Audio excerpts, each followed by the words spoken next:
안녕하세요. 저는 오랜 세월 불교 철학과 가르침에 대해 이야기해온 사람입니다. 오늘은 부처님 조각상 가슴이나 불교 서적, 경전 등에서 흔히 볼 수 있는 만자, 모양에 대해 말씀드리겠습니다.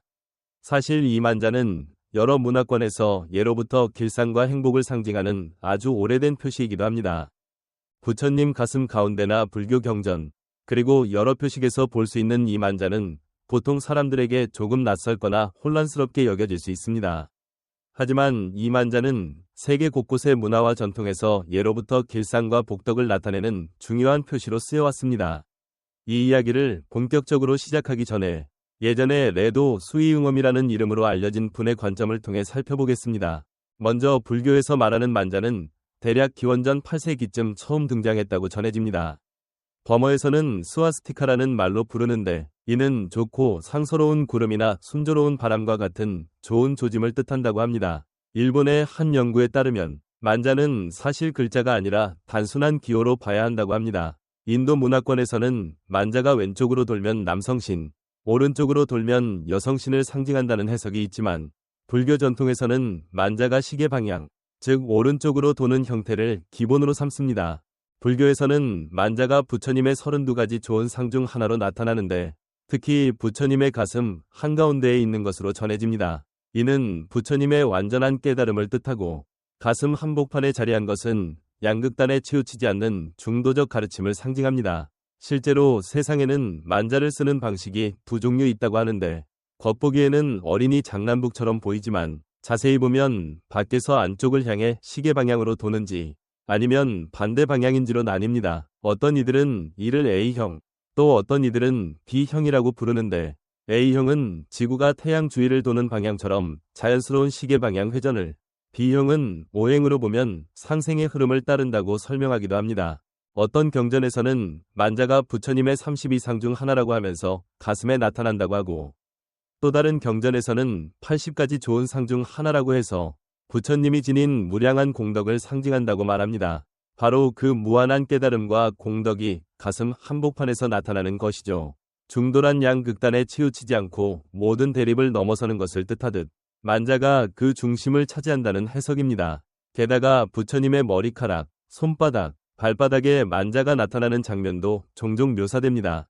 일본의 쿠앙따오 똑이라는 분이 소속된 쿠옥식관 니혼이라는 대학에서 발표된 여러 자료에 따르면 만자는 문자가 아니라 단순한 상징 기호였고 기원전 8세기 무렵 아주 이른 시기에 등장했다는 내용이 있습니다. 그러다가 기원전 3세기쯤 불교 경전에 쓰이게 되었지만 그 쓰임새가 완전히 통일되지 않아서 어떤 곳은 A형, 어떤 곳은 B형으로 사용했다고 합니다. 그래서 때로는 오른쪽으로 돌고 때로는 왼쪽으로 도는 만자가 불교에서 혼재되어 보인다는 것이죠.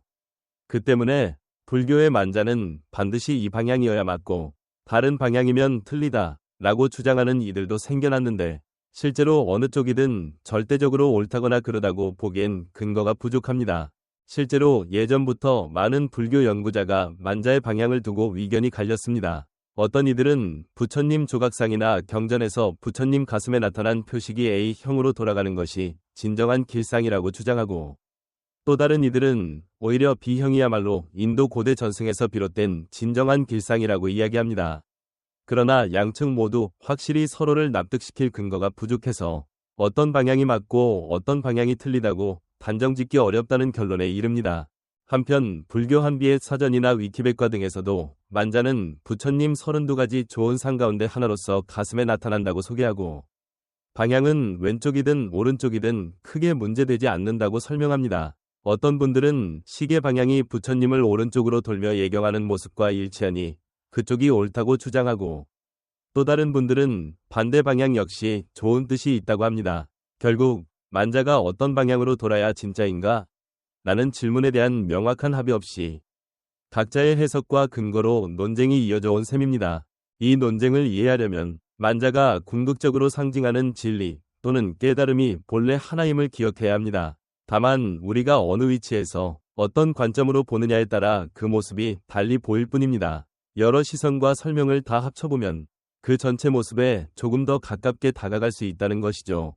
예전에 옛 중국에서 황후보탁 티엔이 창작한 만자 모양 글자가 있었는데 이를 읽을 때 닛, 같은 의무로 읽었다고 전해집니다.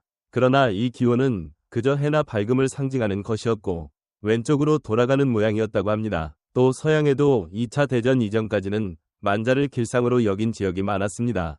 옛날 북쪽 땅 지역에서는 1907년에 이 필립스라는 분이 만든 우편 엽서에 만자가 들어가기도 했고 애리조나의 도로 표지판에도 만자가 새겨져 있었다고 합니다. 나바오나 호피 같은 지역 원주민 문화에서도 만자가 귀중한 상징으로 존중받았습니다.